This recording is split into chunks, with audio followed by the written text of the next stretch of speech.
Hello and welcome to today's edition of the Timeline. Today we're going to cover the Civil War from 1861 to 1864. You have subcategories on there. Your subcategories are Stephen Douglas, Abraham Lincoln, Ulysses S. Grant, and Robert E. Lee. In any order, it doesn't matter. Okay, first of all, we're going to define the word civil. For the purposes of our class, we have been defining the word civil as meaning something happening within an us group. We've been talking about this concept of us and them, and this categorization that your brain does where you tend to treat people who you think of as part of your us group the way that you want to be treated.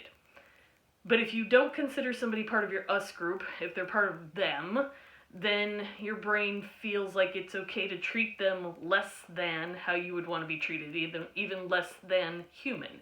And this is a natural thing that your brain does. It's something that we can't really get away from, and we should have in our brain. It helps us to understand the world around us and to make decisions and prioritizations. So when something is happening within your us group, it can be talking about the rights within your us group if we talk about civil rights. If there's a war within your us group, we call that a civil war. If we say that you should treat people civilly, it means to treat them as though they were part of your us group, like you would want to be treated.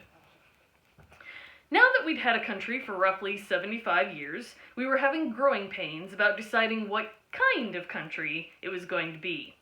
As we rapidly expanded and added new states, tensions in the United States were growing over the issue of slavery and how to keep a balance between the number of slave-allowing and slave-prohibiting states in Congress.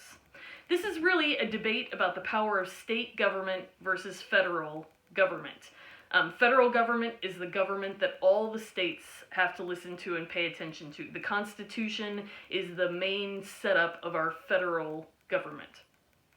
At the time, people were still intensely loyal to their states and almost saw individual states as being like little countries that had all agreed to play together if they felt like it, some of the time.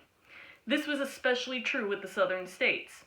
Another source of tension in the United States at the time was economic development, and we've been defining the economy as the flow of money, the way that that people are making money and spending money, the way that businesses are working. The northern states were rapidly becoming factory-based, industrialized economic powerhouses, while the southern states were basing their economies more on agriculture. Cotton was one of the main crops of the South. Cotton is extremely difficult to farm and requires a lot of labor. If southern states had had to pay workers to do that labor, they really couldn't have made much of any profit off of the crop. The cotton crop was then being sold to businesses in the northern states, where it was being turned into various products and sold both in the United States and in other countries. The result was a country where life in the northern states was very different from life in the southern states, and both sides felt like the other side didn't understand or respect them. It is worth noting that racism was a thing in both halves of the country. Even in states that didn't allow slavery, it doesn't mean that they weren't racist. For example, in a very famous Supreme Court case called Dred Scott versus Sandford that came out in 1857, Dred Scott, it's a man's name, who had been born into slavery but had moved in and out of slave-allowing and slave-prohibiting states with his owners throughout his life, took the case for his freedom to the Supreme Court.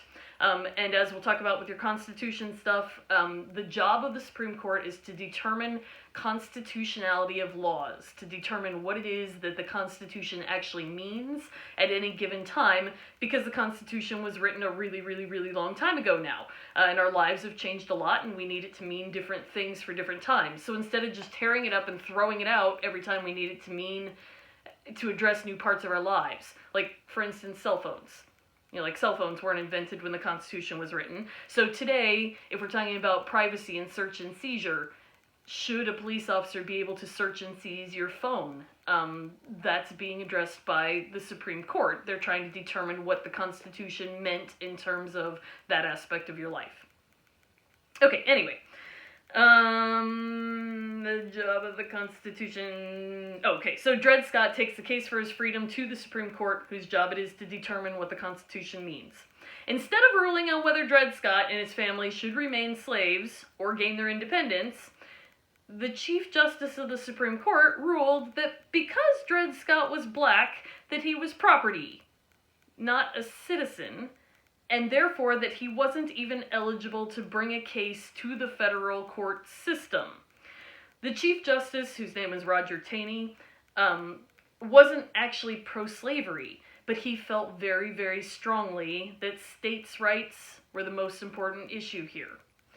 In 1860, Abraham Lincoln ran against Stephen Douglas, who was a very famous politician from Illinois at the time, for the presidency. Like we've said before, if you didn't live in Illinois, Stephen Douglas wouldn't be on your timeline. But he is a very famous figure for Illinois, and there's all kinds of stuff named after him, and so I want you to at least know what period in time to associate him with. Abraham Lincoln won the election without winning in any southern state, because the population of the northern states was higher, which influences the way the Electoral College works. So when we get to your Constitution stuff, the Electoral College is the way that we actually select the president. We all think that we vote for president, and we do, but those votes are actually just a suggestion to the Electoral College. The Electoral College actually chooses the president, and the Electoral College is based on the population of each state. Douglas and Lincoln are known for a series of debates across Illinois that affected the political views of the whole country. Even though Stephen Douglas was more famous than Abraham Lincoln in the political world before the presidential election, he died in 1861, and ultimately Lincoln became the more famous of the two. Because Lincoln won the 1860 election without the support of any southern state, the southern states felt like they didn't count in the Union any longer, and South Carolina announced intentions to leave the United States and start their own country. They were soon followed by several other states and formed the Confederate States of America and chose Jefferson Davis as their president. Keep in mind, South Carolina is the first one. You can't actually just take the state of South Carolina and throw it in reverse and putter on out into the ocean and go be your own country somewhere else. They were going to be their own country sitting right where they were. They just claimed to no longer be part of the United States of America. When it became obvious that war could not be avoided, Abraham Lincoln asked Robert E. Lee to lead the Union, or the Northern, forces. Robert E. Lee was from the state of Virginia, though, and it had just declared that it would be siding with the South. Robert E. Lee felt like his highest loyalty was to his home state, so he turned down Lincoln's offer. The South promptly then asked him to lead their military forces. If you're not going to lead the North, do you want to lead us? Leading to a bizarre situation in which the same guy is asked to lead both sides of a war. When else would that have even been possible? Lee was an excellent military leader and probably largely responsible for the South, which had a lot of cotton, being able to stick it out in a war against the North, which had all the trains and manufacturing. The Union, the North, then went through a series of leaders like tissue paper, generals who either didn't do what needed to be done or who actively tried to work against what Lincoln wanted. General McClellan is one example of this, and there's suspicion because General McClellan wanted to run for president himself in 1864, and so he wanted Lincoln to look bad, so he figured that if he didn't do what Lincoln told him to do, that would make Lincoln look bad. Backfired on him. Lincoln won the election. Eventually, the Union ended up with Ulysses S. Grant, who went on to be the historically memorable General of the North.